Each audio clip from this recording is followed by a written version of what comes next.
to get the economy, back up on its feet. The hope is with interest rates staying near zero, consumers and businesses will borrow money and spend it.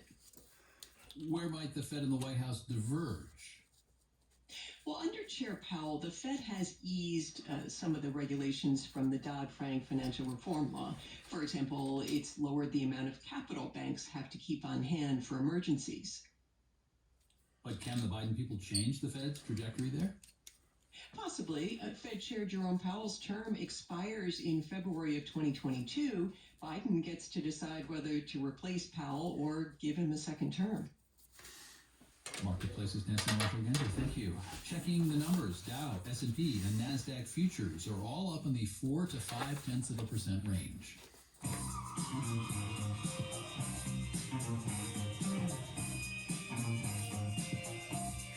Marketplace Morning Report is supported by Progressive Insurance, offering a way to buy home insurance with their Home Quote Explorer tool.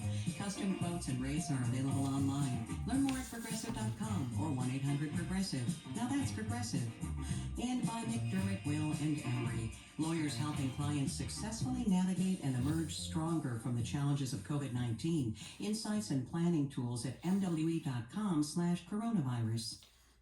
And now it's the Electoral College, giving another reason for us to look at forthcoming Biden administration policy. Today, the U.S. relationship with China, tariffs, and the unresolved issue of Chinese firms using foreign intellectual property. Let's bring in Dean Baker. He's senior economist and co-founder of the Center for Economic and Policy Research. Welcome. Thanks a lot for having me on. President-elect Biden said the other day he's reviewing China policy and won't cancel Trump administration tariffs on China right away. Now, Dr. Baker, you've never liked the sort of globalization that siphons American jobs away. So you're going to be urging the Biden people to crack down on China? Well, I don't think I'd urge them to crack down in sort of a simple way. I think we need to rethink the relationship. So I wouldn't suggest getting rid of them all right away. We should get some quid pro quo. Is that I would push them to do something on the currency, raise the value of China's currency relative to the dollar. That will improve our trade balance. Hopefully that's something that can be worked out fairly quickly.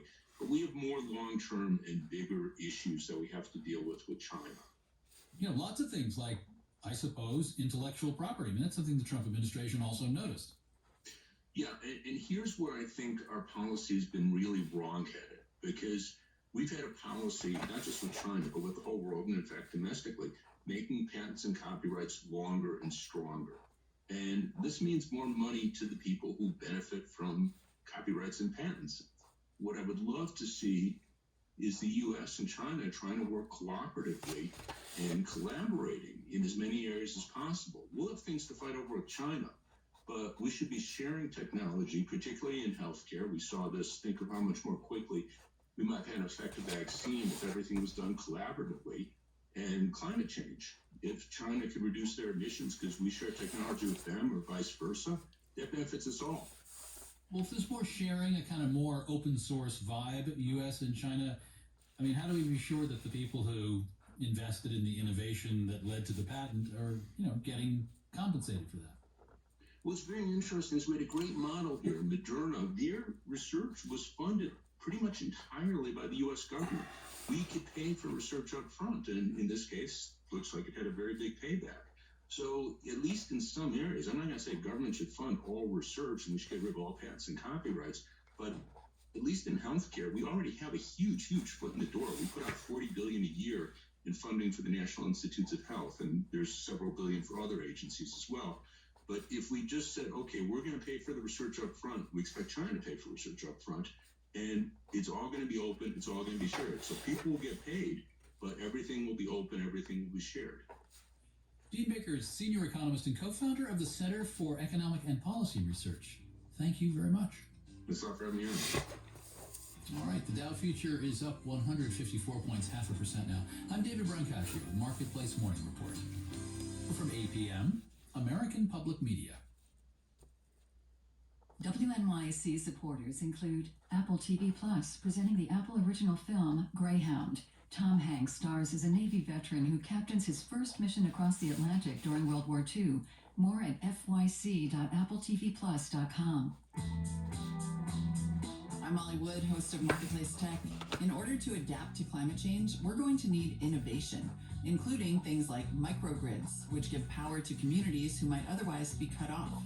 It is a way for us to say, okay, if this can't be solved from the top down, then we will solve it from the bottom up. Hear more on Marketplace Tech's upcoming special, How We Survive. Rescheduled to air this Wednesday at 8 p.m. on WNYC.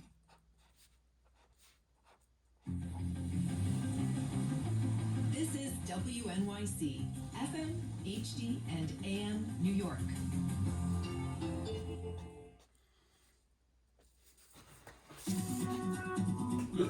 10,000 healthcare workers across New York got their first doses of the COVID-19 vaccine yesterday.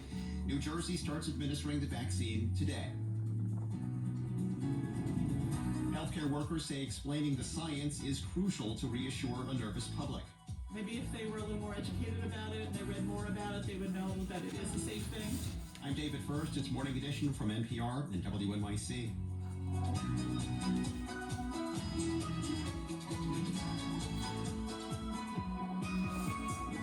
President-elect Joe Biden visits Georgia today to campaign for the Democratic candidates in the state's Senate runoff races. Despite so many people now working from home, traffic deaths in New York City have been rising. And the first person in the U.S. to get an experimental treatment for sickle cell anemia is doing well. It's Tuesday, December 15th. The news is next.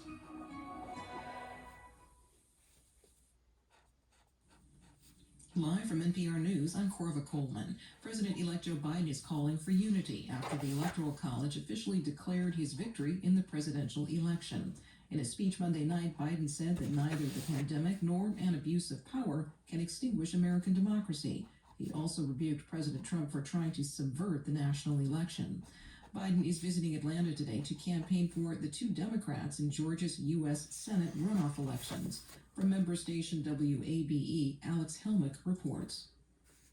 Biden is one of a number of political surrogates to visit the state ahead of the January 5th runoff elections. Biden will campaign for Democrats Jon Ossoff and Raphael Warnock in Atlanta as in-person early voting is now underway. Meantime, Vice President Mike Pence is set to visit Georgia on Thursday to stump for Republicans Kelly Loeffler and David Perdue. It's a week after his last visit and his fourth stop in the state since the general election.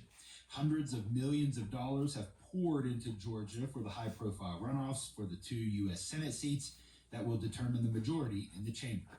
For NPR News, I'm Alex Helmick in Atlanta. Attorney General William Barr says he is leaving the Justice Department next week. Barr says he is pleased with President Trump's accomplishments, but they disagreed over the election. Trump falsely claimed that there was fraud. NPR's Ryan Lucas says Barr said there was no evidence of it. At the time, Trump fired back by saying that Barr really hadn't even looked for voter fraud. But there is more that has led to this unraveling relationship. The president also has been irate about a Justice Department investigation into President-elect Joe Biden's son, Hunter, for possible tax evasion. NPR's Ryan Lucas reporting. On Capitol Hill, lawmakers are still at odds over fresh coronavirus relief. A bipartisan group of lawmakers has proposed two bills. The first offers new unemployment benefits to Americans. The second bill has items that lawmakers have disagreed over for months. NPR's Giles Snyder reports on the first package. The package was unveiled by a group of Republican and Democratic lawmakers, including West Virginia Senator Joe Manchin. Bipartisanship and compromise is alive and well in Washington. Contrary to what you've been hearing, we've proven that. The group is proposing a $748 billion coronavirus relief package. The measure includes money for unemployment and aid for small businesses and vaccine distribution. The two main sticking points are in a separate bipartisan proposal: the liability protections for businesses that Republicans are seeking, and aid for state and local governments, a Democratic priority. Any deal ultimately reached could be attached to a huge government spending bill that negotiators are hammering out ahead of Friday's deadline. Giles Snyder, NPR News. This is NPR News. And this is WNYC in New York, 4 minutes after 7 o'clock. Good morning, I'm David First. It's going to be sunny today, a high near 40 degrees, right now 34 in Central Park. The first COVID-19 vaccines have arrived in New Jersey, and 6 hospitals in the state will begin administering them today. WNYC's Nancy Solomon reports. Today marks the beginning of the end of the pandemic, officials said, as the vaccine began to arrive in unmarked trucks across the state.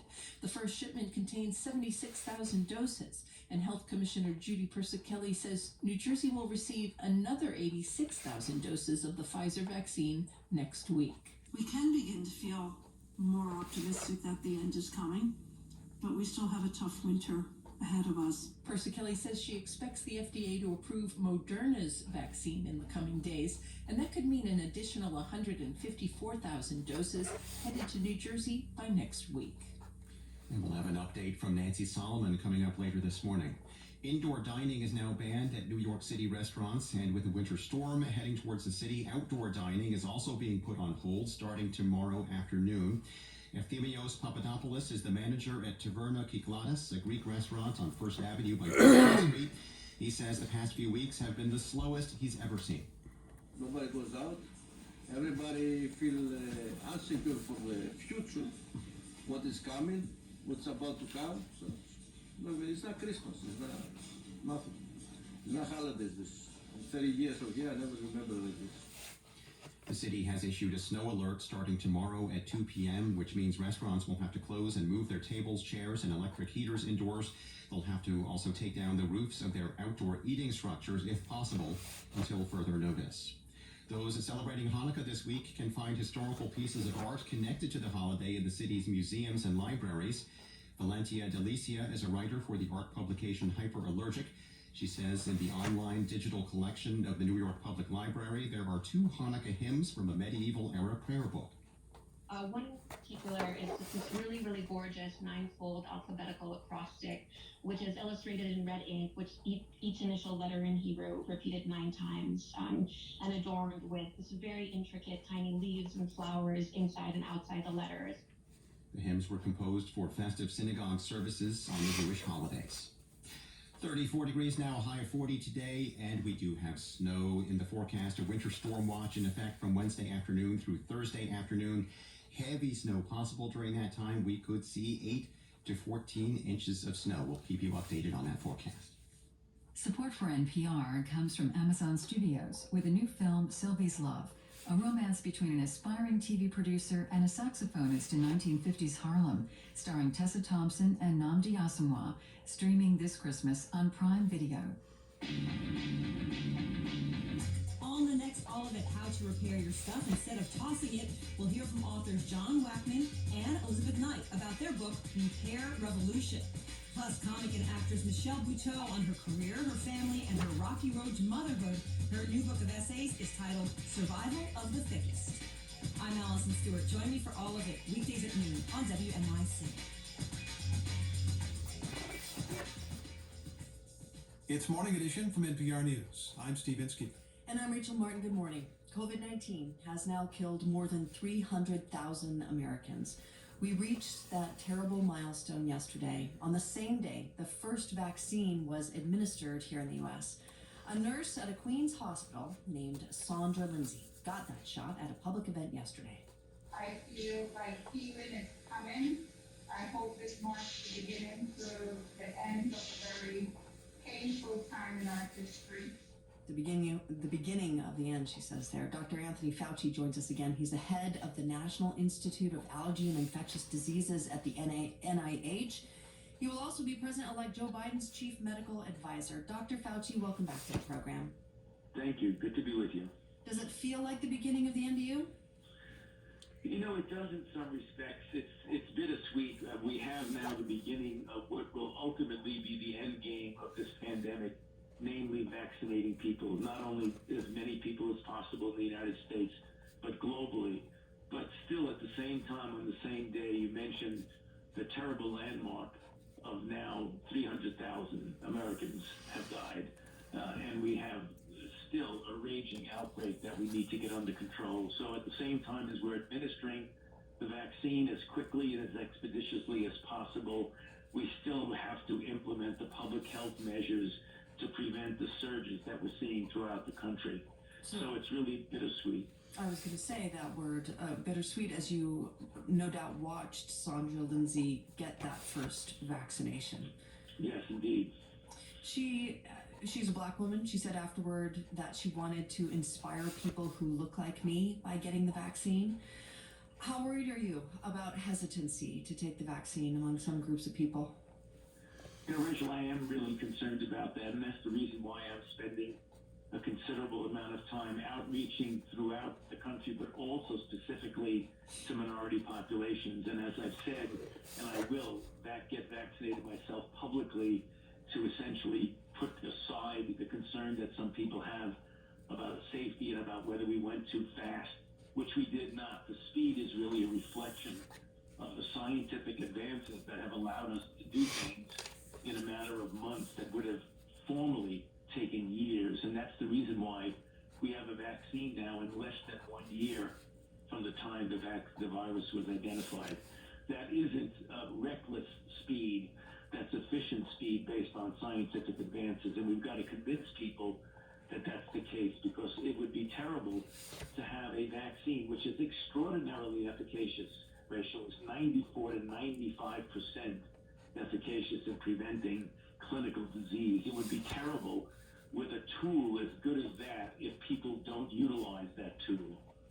I imagine, though, you're going to have to tailor that message. I mean, when you assume your role in the Biden administration, how are you going to address different populations? Because it's not just African Americans who historically have been abused by the federal medical system. Latinos in this country are skeptical for their own reasons. A lot of white Americans who just don't believe in vaccines. How do you tailor the message? Well, you do. You have to tailor it. You have to have people engage at the community level, and the people that will be engaging with people that look like people who you're trying to convince, that have the life experiences of those people. You've got to tailor the message, but also have the messenger be able to relate very clearly to the target population. You're absolutely right. It isn't only African Americans. It's Latinx and many white people feel the same way. We've got to get the message across and explain to them what their hesitancy is and what their reluctance is, and try and reason as to why they're understandable, but they're really not based on facts. If you look at what goes on historically with vaccines, overwhelmingly, they are the safest and most effective interventions in medicine when it comes to infectious diseases. We've got to keep trying to get that message out, because it's to the benefit of the individual, but to the benefit of the entire society. How many Americans, Dr. Fauci, need to get vaccinated before we start noticing an impact on infection rates? Well, I mean, I would say 50% would have to get vaccinated before you start to see an impact. But I would say 75 to 85% ratio would have to get vaccinated if you want to have that blanket of herd immunity, namely so many people getting vaccinated that the virus really doesn't have any place to go. Essentially, what we did with measles in this country, what we did with polio in this country. If you get that level of herd immunity, you could essentially crush this outbreak in this country. But it's going to take a lot of effort to get that relative percentage of people to get vaccinated. And hopefully we'll be able to do that before the end of the year. We're starting to roll out the primary individuals, namely healthcare providers, like the nurse that you just mentioned, as well as people who are in facilities such as nursing homes. But once you get beyond that, you have people who are essential personnel, you get students, you get elderly, you get those with underlying conditions. And then hopefully by the time we get to, let's say, the end of March, the beginning of April, we'll be vaccinating people who otherwise are what you'd say normal population, don't have any underlying conditions. That would prioritize them. Once we get there, if in the subsequent months, April, May, June, July, we get as many people vaccinated as possible, we could really turn this thing around before we get towards the end of the year. In just seconds, do you have any concerns about the distribution and rollout we're going to see in the next couple weeks? Well, you know, the concern is when you have such an enormous enterprise going on, there are always glitches. We just want to keep our fingers crossed that the distribution gets done smoothly and equitably. You said that you are going to get the vaccine. You're going to do it publicly. Have you scheduled that yet, Dr. Fauci? Not yet, but I'm going to do it as soon as I possibly can, because I've always said I want people to understand that I am very confident in this vaccine. And several people have said that they would get vaccinated if they saw I got vaccinated, and that's the reason why I want to do that as quickly as we can. Dr. Anthony Fauci, we appreciate you taking the time. Thanks again. Thank you for having me. When President-elect Biden takes office, one big challenge will be the federal workforce. It comprises almost 2 million people, and morale is down in many agencies after 4 years of attacks on the civil service by President Trump. NPR's Brian Naylor has this look. He's called the federal workforce the deep state. His administration has moved hundreds of jobs out of Washington, D.C. There was a hiring freeze and job cuts in some agencies. The actions and rhetoric by President Trump have taken their toll on the federal workforce, says Max Steyer, president of the nonpartisan Partnership for Public Service. There's no question that the Trump administration has diminished the value of civil service or public service for many agencies. And you can see that just in the morale scores of those agencies themselves. Of the 17 largest federal agencies listed in the partnership's Best Places to Work survey, morale was down at 10 from the previous year. The federal workforce has other issues. Federal workers tend to be a lot older than workers in the private sector, says Donald Kettle, a professor at the LBJ School of Public Affairs at the University of Texas. 6.2% of federal employees are under the age of 30. In the U.S. workforce as a whole, it's 24%.